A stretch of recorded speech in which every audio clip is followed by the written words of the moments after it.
Hey, what's up? It's Mr. J with SciOnTheFly, the place where learning makes sense. Are you a student who's recently been given the task to come up with a state project, but you don't know what to do, where to go, or how to get started? If so, I'm here to help.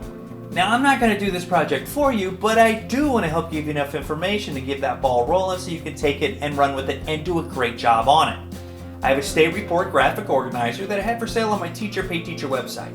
If you think that might be something that you want or need, I'll put a direct link for it in the comment section down below.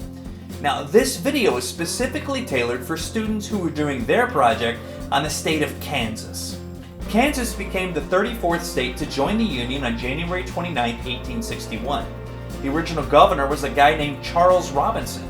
We know today that the capital of Kansas is Topeka, but that wasn't always the case.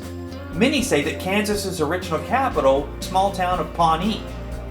The state flag has a dark blue background with a state seal aligned in the center. Above the seal is a sunflower that sits on a bar of gold and light blue. Under the seal is printed the name of the state. The state bird is the western meadowlark. The state tree is the poplar cottonwood. The state flower is the wild sunflower, and the state nickname is the Sunflower State. The state motto is a Latin phrase called Ad Astra Per Asperia, which means to the stars through difficulties. I like that. Now, hopefully that's enough information to get that ball rolling, take it, run with it, and do an awesome job on this project. You got this.